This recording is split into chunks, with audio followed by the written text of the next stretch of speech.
TCS versus Infosys, तीन चीजें cover करूंगा।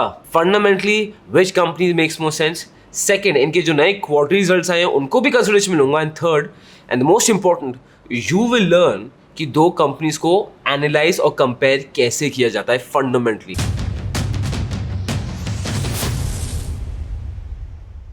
Hi guys, my name is Harsh Goyla. I'm an investor, trainer and mentor in stock markets. और आज हम बात करने वाले हैं majorly how are two businesses compared. अगर आपको इन्वेस्ट करना है ए या बी में, आप कंपेयर कैसे करोगे, व्हाट इज द प्रोसेस, मैं वो बताऊंगा and I will explain it to you through the TCS versus Infosys example.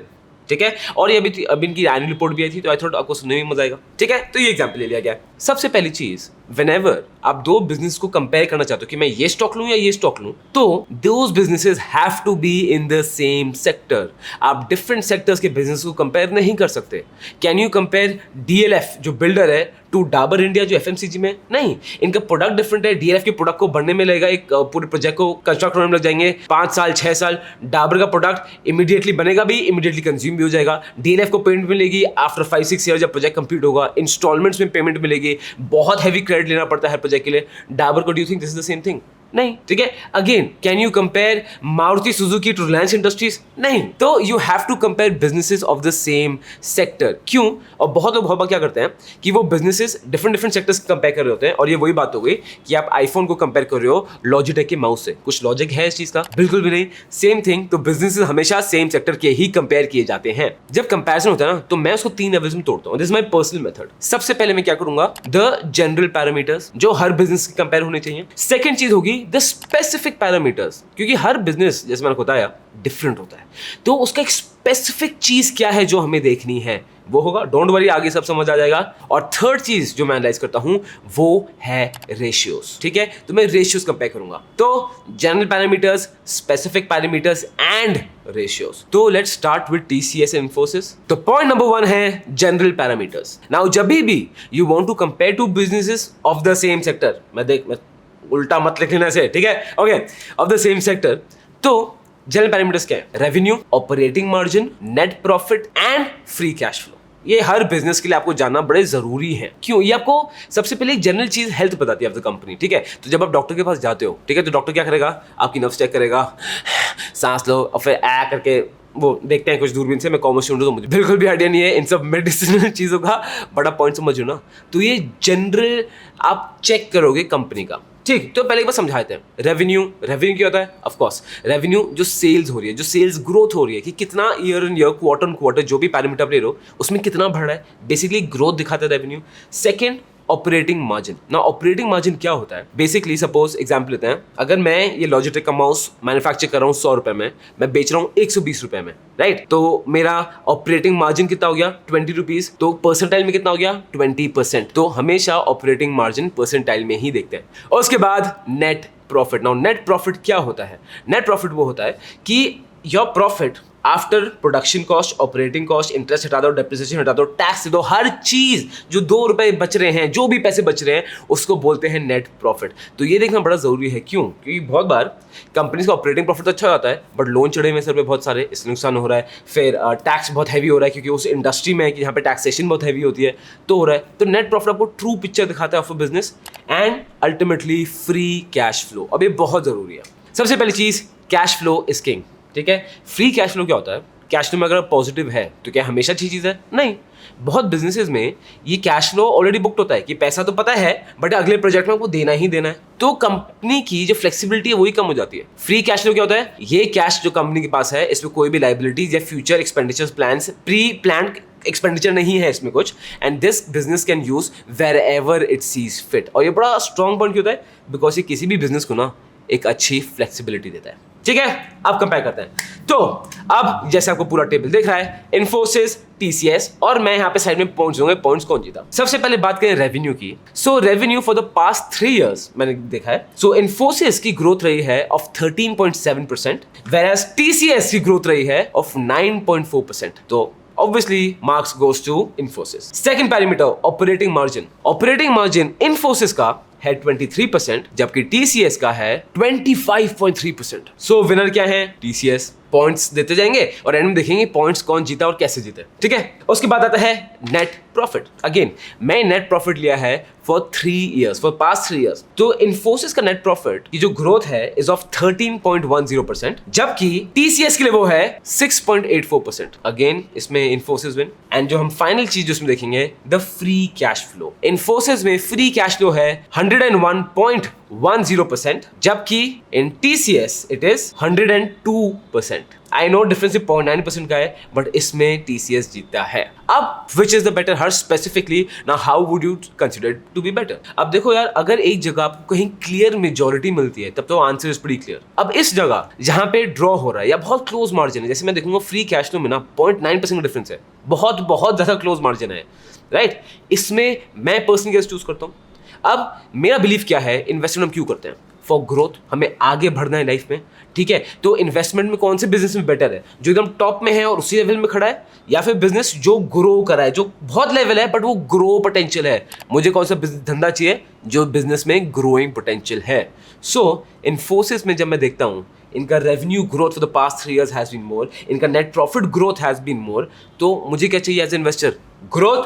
तो मेरे लिए इस सेगमेंट के विनर कौन है? इन्फोसिस। अब बात करते हैं स्पेसिफिक मैट्रिक्स के बारे में, जो सेकंड पार्ट है which gets a more difficult, और यहीं पे लोग जनरली फंस जाते हैं। अब स्पेसिफिक मैट्रिक्स क्या है? अब आप देखोगे आईटी बिजनेस को, यहाँ पे सबसे बड़ी चीज क्या है? बिजनेस क्या सिर्फ इंडिया से है? नहीं, यूएस से भी है, डॉलर से हैवी बिजनेस है। तो जब करेंसी में ऊपर नीचे होता है ना, ये बिजनेस का प्रॉफिटेबिलिटी मार्जिन पूरा ऊपर नीचे होता है, सबसे पहली चीज। सेकंड चीज आप देखोगे इन बिजनेसेस में क्या मशीनरीज होती है? IT business machine, heavy machine नहीं, यहाँ पे एक चीज होती है, that is the brain power, the human brain. तो मुझे ये जानना है कि हर एम्प्लॉय पे ये कितना पैसा खर्च कर रहे हैं ऑफ दैट नेट प्रॉफिट। अगर नेट प्रॉफिट 100 रुपए का है तो कितना पैसा एम्प्लॉय पे खर्च हो रहा है, और ऑब्वियसली जितना कम पैसा हो उतना बेटर है, ठीक। अगेन ये बहुत इंडस्ट्री स्पेसिफिक है, क्योंकि आप इन कंपनीज में प्राइस टू बुक वैल्यू निकाल सकते। इन बिजनेस में एसेट्स क्या होंगे? Can you write human brain as an asset? नहीं, इसलिए इनका डिफरेंट तरीका होता है एनालिसिस करने का। थर्ड चीज जो इसमें देखूंगा वो है इटरेशन रेट। इटरेशन क्या होता है? बहुत लोग ना, आप देखोगे इन्फोसिस, HCL, विप्रो, TCS, हर सेकंड या थर्ड फ्रेंड इंजीनियर तो आपको लगेगा कि इन चारों कंपनीज में से ही है, और कभी छोड़ता है फिर आते हैं, फिर छोड़ते हैं फिर जाते हैं, और यही चलता रहता है। क्यों? इटरेशन होता है इन बिजनेस में, इतने सारे लोग ज्वाइन करते हैं और कंटिन्यूसली छोड़ते हैं। इन टाइप के आईटी बिजनेस में ना one of the most busiest departments is the HR department, क्योंकि उनका काम ही होता है भाई हायर करते रहो, लोग हायर करते रहो, इसलिए they are hiring 24/7 365 days a year, right.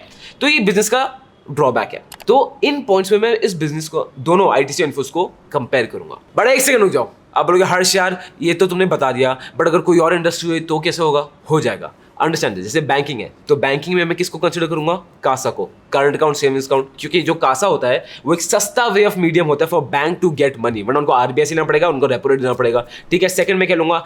NPA का रेट लूंगा, उनका इंटरेस्ट मार्जिन लूंगा, राइट। तो आई गेट इट। अब कंफ्यूजन हो रहा है कि डिफरेंट इंडस्ट्रीज में कैसे होगा, कैसे होगा। तो यार इसलिए तो हम यहाँ पर हैं, यू ट्रस्ट मी। तुम्हारे सामने कौन खड़ा है? किसको देख रहे हो तुम अभी? गोयला को देख रहे हो ना।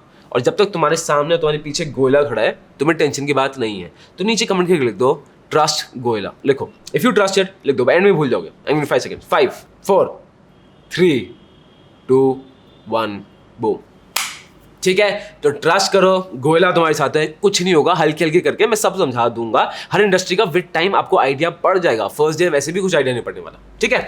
Coming back to the point, अब मैं देखता हूं बिजनेस की बात कर रहे हैं। अगर सबसे पहले है इंडियन रेवेन्यू, ठीक है, मैं ईयर ऑन ईयर ले रहा हूं। जो इंडियन रेवेन्यू है वो इन्फोसिस का है 21.10%, जबकि TCS का वो है 16.8%। तो क्लियरली और काफी मार्जिन से इन्फोसिस बेटर। अब USD रेवेन्यू, डॉलर में रेवेन्यू, बिकॉज इनके बहुत सारा बिजनेस बाहर होता है, बाहर के लिए बहुत सारा होता है, तो डॉलर में कौन ज्यादा रेवेन्यू कमा रहा है? फॉर इन्फोसिस दैट इज 20.30, जबकि TCS के लिए वो है 15.90। तो क्लियरली इन्फोसिस बेटर है। बट इसमें एक और बहुत मेजर चीज है, मैंने आपको क्या बताया था। अब जस्ट इमेजिन कोई बिजनेस, इन्फोसिस अगर डॉलर में बहुत सारा अपना बिजनेस कर रही है, बाहर बिजनेस अपनी सर्विस एक्सपोर्ट कर रही है, डॉलर में they are getting heavy payment, dollar और स्ट्रॉन्ग हो गया रूपी कंपैरिजन, तो उनका तो प्रॉफिट कुछ ज्यादा ही बढ़ जाएगा। बट क्या वो एक फेयर पिक्चर होगी? नहीं, क्योंकि वो इन्फोसिस ने कुछ नहीं किया है, वो तो करेंसी डिफरेंस से इट हैज डन वेल। तो हमें जानना बड़ा जरूरी है कि constant currency growth, constant currency growth क्या होता है, कि अगर फिक्स्ड एक्सचेंज रेट्स को फिक्स मानते हैं तो क्या ग्रोथ है। So in case of Infosys that is 19.7%, and for TCS it is 15.4%। तो clearly revenue generation from INR, dollar and constant currency किसका ज़्यादा है? इन्फोसिस। ठीक है, इसके बाद हम बात करते हैं employ cost of percentage revenue की रेवेन्यू का कितना पैसा एम्प्लॉय में खर्च किया जा रहा है। For Infosys that is 39.35%। ठीक है, और जितना कम होता बेटर है। For TCS it is 40.5%. So again, this point also goes to Infosys. And yes, you might be thinking, Harsh, are you telling me Infosys is better than TCS? Buddy, I'm not telling you. ये आपको facts और fundamentals बता रहे हैं। अब point आता है attrition कि कितने employees लीव कर रहे हैं for voluntary, involuntary reasons, कुछ भी रीजन हो सकता है। तो आप देखोगे एट्रिशन जितना कम हो उतना बेटर है, मतलब एम्प्लॉइज रह तो वही एम्प्लॉइज लॉयल्टी से कंपनी को आगे बढ़ाएंगे। और इसमें तो हम क्लियरली, मैं विदाउट इवन डेटा देख के बताता हूँ, इसमें TCS ही बेटर करेगा। वो टाटा ना actually takes a lot of care of its employees. और अभी खुद देखोगे आसपास जो भी TCS में काम कर रहा है, किसी को जानते हो टाटा में काम कर रहा है, उनसे पूछो, टाटा कभी उनको निकालेगा नहीं, हमेशा डिफरेंट पोजीशन में प्लेस करता रहेगा एंड बहुत स्ट्रिक्ट एक्शंस नहीं लेता है। तो बहुत लोग TCS को थोड़ा गवर्नमेंट जॉब की तरह भी बोलते हैं कि भाई टाटा में जॉब लगे तो गवर्नमेंट जॉब की तरह हो गया, बट मेरे हिसाब से काफी पॉजिटिव चीज़ है because they really care about their employees, which is very inspiring for me. Coming to data की बात करते हैं। अब डेटा देखो दोस्त, हमें ये दिखा रहा है दैट एट्रिशन रेट इन्फोसिस में है 27.70%, विच इज वेरी वेरी हाई, मतलब ऑलमोस्ट लगा लो 1/3 एट्रिशन रेट हो रहा है। 33% 1/3 हो गया, 1/3 ऑलमोस्ट 27.7%। एंड TCS में क्या है? It is only 17.4%। So clearly in attrition कौन सी कंपनी बेटर है? TCS। आई वुड से एनी टाटा ग्रुप आप एट्रिशन देखोगे ना, वो हमेशा सबसे बेस्ट में ही होगा। अब स्पेसिफिक इंडिकेटर्स की बात करें, Indian revenue year on year, dollar revenue year on year, constant currency revenue and your कहते हैं एम्प्लॉय कॉस्ट, ये सब इन्फोसिस की तरफ जाता है। रही बात एट्रिशन की, ये है TCS को। तो which company is better here? Again the point goes to Infosys. अब हम थर्ड एंड फाइनल चीज में आते हैं, दैट आर दी रेशियोज। अब अगेन रेशियोज बहुत सारे हैं यार, उसमें कोई लिमिट नहीं है। जनरली मैं कौन से रेशियोज लेता हूँ? सबसे पहला I take the ROE, return on equity. उसके बाद में लेता हूँ the PE, the price earning, ये जितना कम हो इतना अच्छा है। उसके बाद में लेता हूँ PEG, the price earning growth. Why? Because price earning ना आपको पिक्चर दिखाएगी, बट वो अगर कंपनी शॉर्ट टर्म में बड़ा अच्छा परफॉर्म कर रही है, ग्रो कर रही है, वो उसको कंसिडरेशन में नहीं पाता जो प्राइस अर्निंग ग्रोथ लेता है। एंड अगेन PEG भी जितना कम हो उतना बेटर है। अब ROE आप देखोगे, इन्फोसिस का है 29.2%, जबकि TCS का है 43.60%।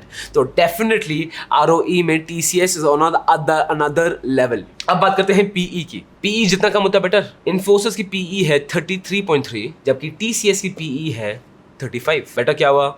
इन्फोसिस। बट मैं P को इतना अच्छा इंडिकेटर नहीं मानता टू बी ऑनेस्ट, बिकॉज ये ट्रू पिक्चर में सारी चीज़ें कंसिडर नहीं करता है। तो I would say PEG is a much better thing. So next चीज़ है जो PEG आप देखोगे, जितना ये भी अगेन जितना कम होता बेटर है। इन्फोसिस का है 3.58 PEG, जबकि TCS का it is 4.7। So clearly ratios में भी जीता है इन्फोसिस। तो general parameters, specific parameters and ratios, all of which Infosys is fundamentally better than TCS। और अब इसको ग्राफ में देखते हैं। अब ये ग्राफ वीकली ग्राफ है, मैं 2019 से लिया है। क्यों? बिकॉज वैसे तो मैं 3 ईयर का मैंने एनालिसिस किया, तो मैं 3 ईयर दिखा रहा हूँ। आप इसमें देखोगे Infosys has performed much better than TCS। Second जो ब्लू में TCS है, और जो सबसे नीचे ना वो निफ्टी है। तो निफ्टी से भी कंपैरिजन, क्योंकि दोनों ने निफ्टी को आउट परफॉर्म किया है, but for the past 3 years Infosys has definitely done better in terms of growth rate in share price compared to TCS। But recently आप देखोगे इन्फोसिस काफ़ी नीचे गिर गया है। एक तो मार्केट की कंडीशन खराब है एंड इनकी रिपोर्ट्स इतनी अच्छी नहीं है, एनुअल रिपोर्ट्स जितना लोगों ने एक्सपेक्ट किया था। अब एक और बड़ी इंटरेस्टिंग चीज़ इसमें आई है कि according to the Jefferies report, और इनकी बहुत अच्छी एनालिसिस होती है, I highly recommend you to read it. Infosys जब भी 10% डिस्काउंट में ट्रेड होता है TCS से, उसका stock out performs TCS by 10% in the following 12 months। अब क्या ये है क्या ये नहीं, तो मुझे खुद स्टडी करना पड़ेगा। बड़ा क्रेडिबल सोर्स है, तो आई थॉट आपको मैं बता सकता हूँ। So this is the situation. अगर फंडामेंटली इन्वेस्ट करना चाहते हो, बेटर क्या है? Clearly Infosys is better. But अगर आप पूछ रहे हो कि हर शेयर, बट मार्केट्स का क्या, इन्फोसिस क्या कर लेगा मार्केट्स नीचे? तो दोस्तों आपको पता है ये वीडियो बनाई है मैंने, देखो दिमाग खुल जाएंगे कि मार्केट्स की डायरेक्शन अभी कहाँ जा रही है मेरे हिसाब से।